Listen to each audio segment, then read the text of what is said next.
주식, 부동산은 눈이 반짝이면서도 금 이야기는 시큰둥하시죠? 하지만 위기가 올 때마다 우리를 지켜준 건 언제나 금이었습니다. 전쟁, 환율 폭등, 금융 위기 이럴 때마다 오히려 올라간 건 금값이었습니다. 많은 사람들이 금을 단순히 장롱 속에 넣어두는 무용지물로 생각합니다. 하지만 1997년 외환위기, 2008년 금융위기, 그리고 코로나 팬데믹까지 위기가 올 때마다 금은 불안을 잠재우는 안전자산이었죠. 여러분도 당시 금값이 오르는 뉴스를 기억하실 겁니다. 그런데 정작 지금은 금을 간과하는 분들이 많습니다. 금값을 바라볼 때 꼭 알아야 할 세 가지 흐름이 있습니다. 첫째, 인플레이션 방어 자산 화폐 가치가 흔들릴 때 금은 본질적 가치를 유지합니다. 둘째, 환율 달러와의 관계 달러가 약세일수록 금값은 강세를 보입니다. 셋째, 위기 발생 시 안전자산 선호 전쟁, 금융 불안, 경기 침체 때마다 금값은 급등했습니다. 즉, 금은 단순한 장식이 아니라 글로벌 금융 위기 때마다 보험 역할을 해온 자산입니다. 그렇다면 금 투자는 어떻게 접근해야 할까요? 첫째, 실물 금을 소량이라도 보유해 두는 게 기본입니다. 둘째, ETF금, 통장금, 펀드 등 다양한 금융 상품으로 분산 접근이 가능합니다. 셋째, 투자 비중은 전체 자산의 510% 내외로 위기 대비 보험 개념으로 가져가는 게 바람직합니다. 시장이 잔잔할 땐 잠잠하다가 위기가 오면 단숨에 치솟는 자산이 있습니다. 바로 금입니다.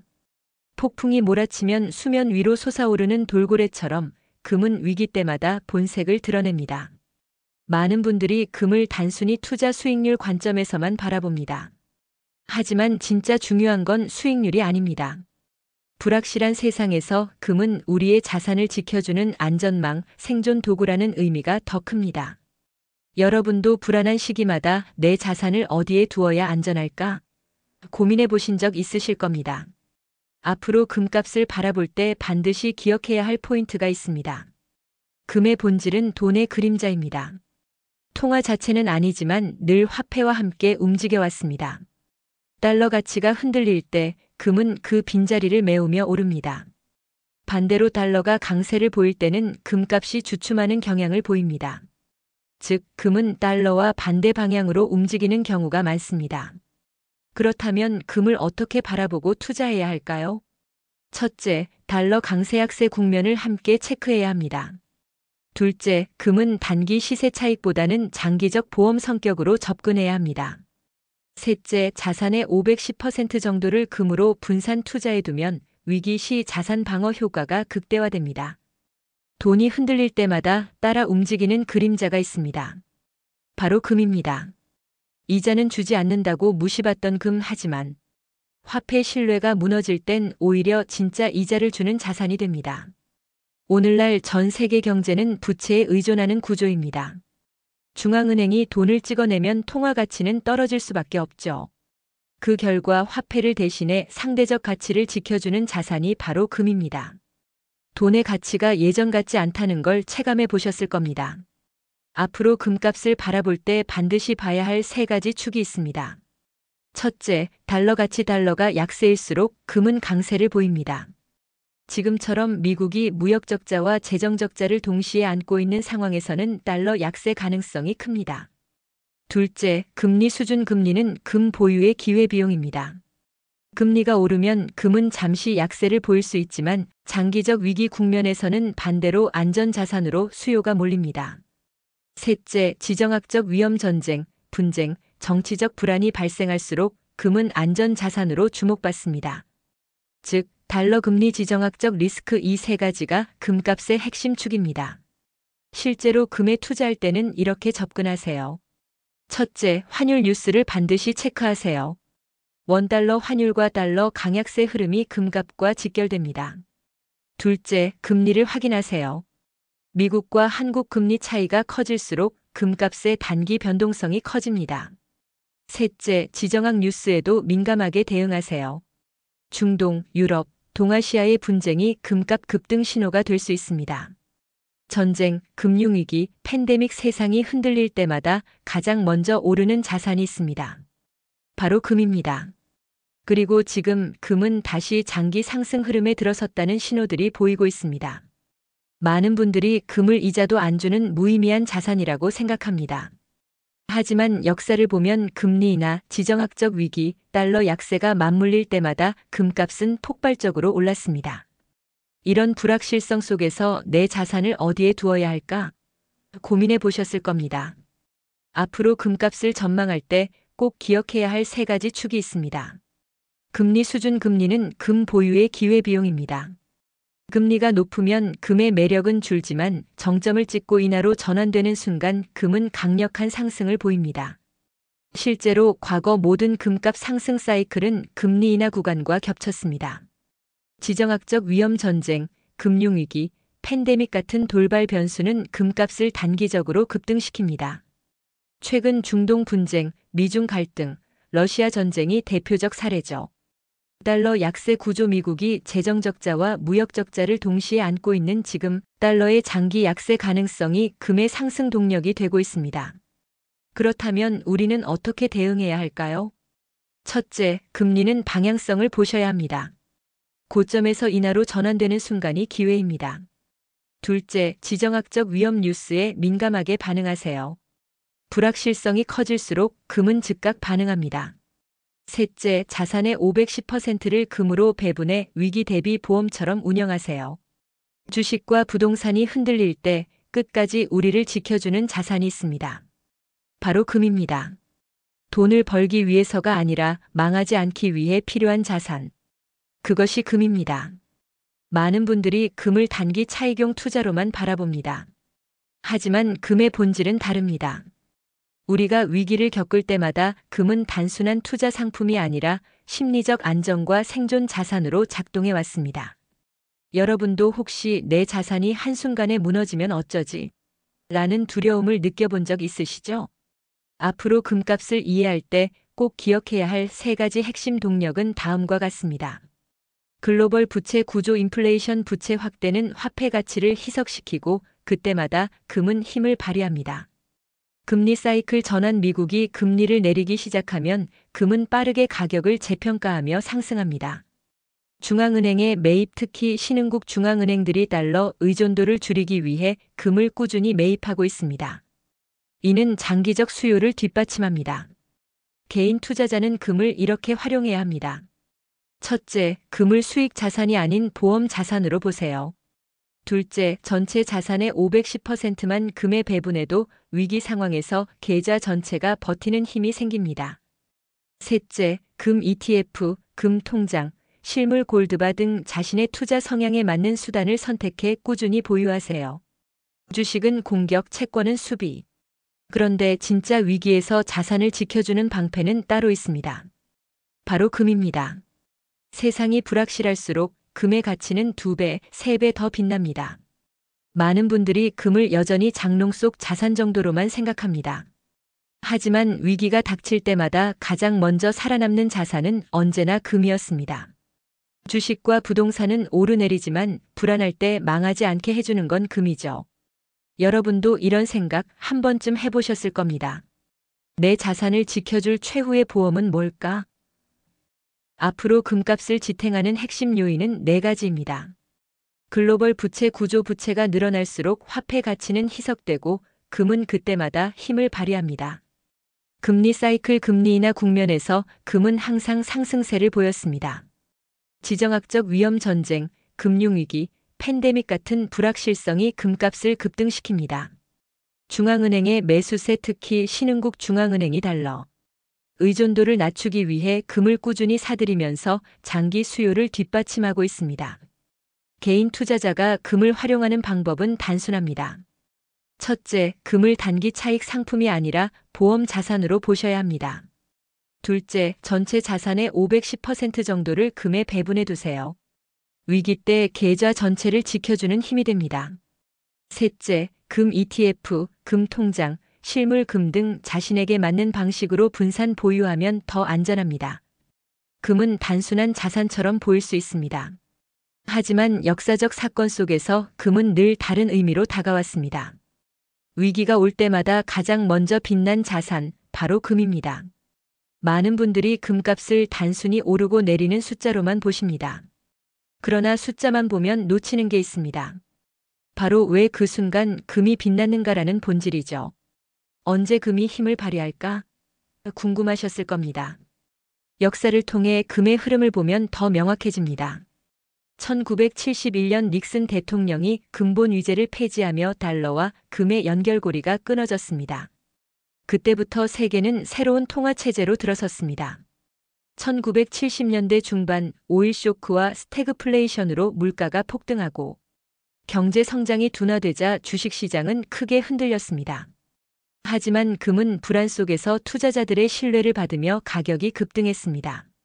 이처럼 금은 경제 정치적 격변이 일어날 때마다 진정한 힘을 보여왔습니다. 그렇다면 우리는 어떻게 활용해야 할까요? 첫째, 금을 단순한 숫자가 아니라 역사적 맥락 속 자산으로 바라봐야 합니다. 둘째, 위기를 예측하기보다 언제든 올 수 있는 위기에 대비해 일정 비중을 확보해야 합니다.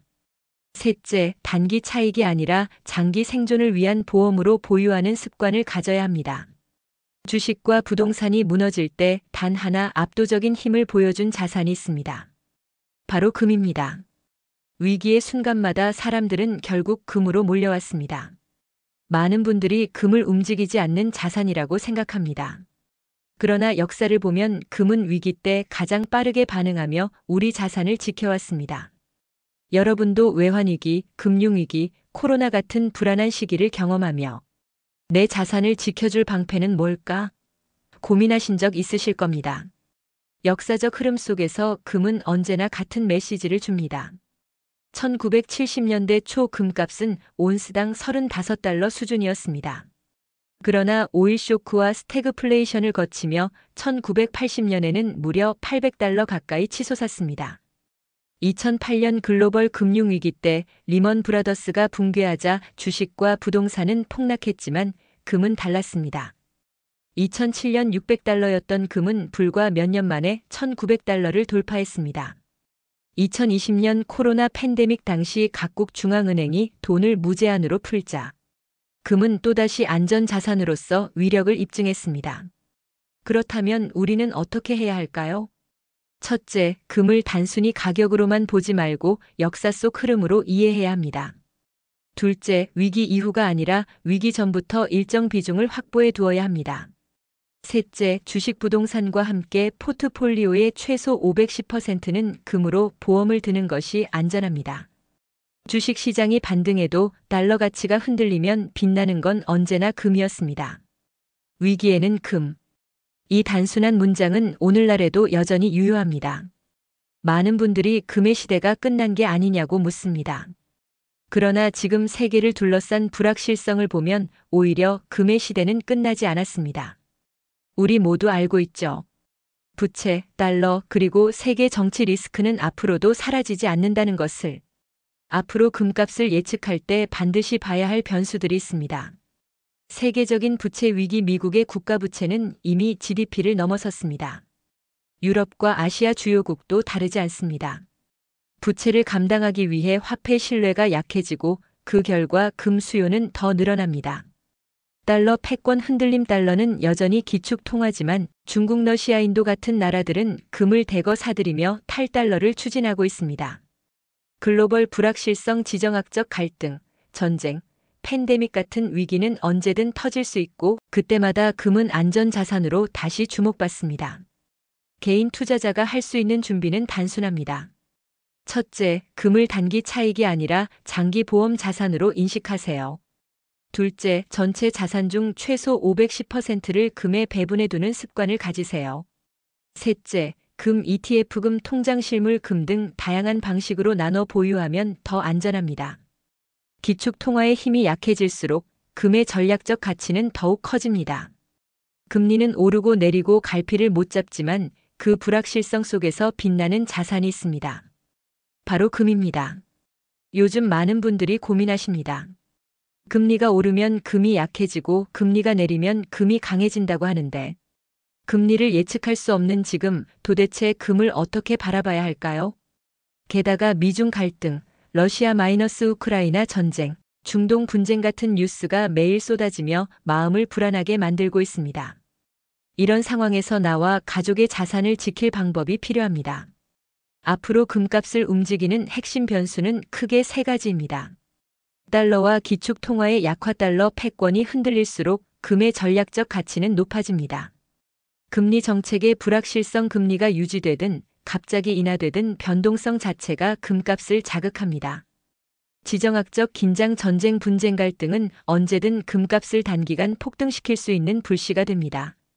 그렇다면 개인 투자자는 어떻게 금을 활용해야 할까요? 첫째, 금을 보험 자산으로 인식하세요. 둘째, 반드시 현물만 살 필요는 없습니다. 금 ETF, 금 통장, 금 적립식 펀드 등 다양한 방식으로 나눠 보유하는 것이 유리합니다. 셋째, 전체 자산의 510% 정도를 금에 배분하는 습관을 들이면 위기 때 포트폴리오 전체가 버틸 힘을 얻습니다. 금, 아직도 오래된 투자라고 생각하시나요? 하지만 위기 때마다 우리 자산을 지켜온 건 언제나 금이었습니다. 주식, 부동산이 흔들려도 금은 끝내 생존을 보장해주는 마지막 방패입니다. 많은 분들이 금 투자를 망설입니다. 보관이 불편하다, 이미 많이 올랐다, 수익률이 낮다, 이런 생각을 해본 적 있으시죠?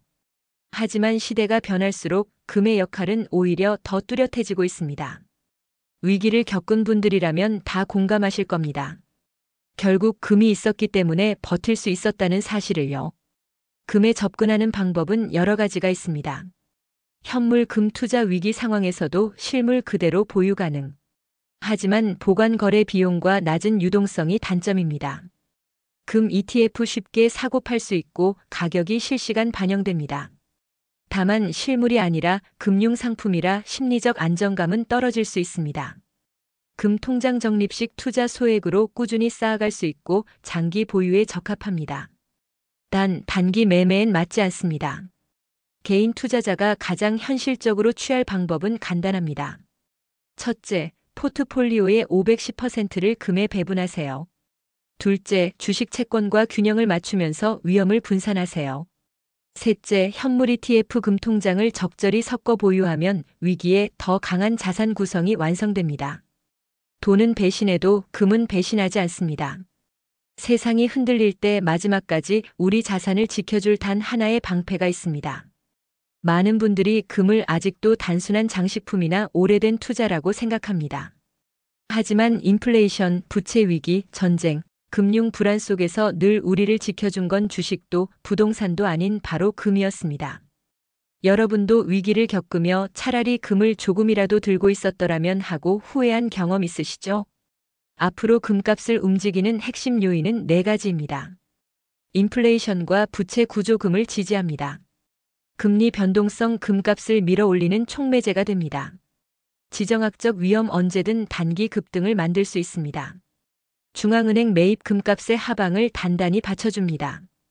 개인 투자자가 금을 올바르게 활용하려면 첫째, 금을 단기 투기 자산이 아니라 보험 자산으로 보셔야 합니다. 둘째, 전체 자산의 510%를 금에 배분해 위기 상황에 대비하세요. 셋째, 현물 ETF 금 통장 등 자신에게 맞는 방식으로 분산 보유하면 더욱 안정적입니다. 1997년 외환위기, 2008년 금융위기, 2020년 코로나 팬데믹 위기마다 금값은 가파르게 올랐습니다. 반대로 주식과 부동산만 들고 있던 사람들은 밤잠을 설쳤죠. 하지만 금을 보유한 사람들은 나는 망하지 않는다는 마음의 안전망을 가질 수 있었습니다. 주식은 성장 자산, 부동산은 생활 자산, 하지만 금은 생존 자산입니다. 돈은 배신해도 금은 배신하지 않습니다. 금이 없으면 위기 때 반드시 후회하게 됩니다. 여러분, 지금 당장 자신의 자산 중 금이 얼마나 들어있는지 확인해 보세요.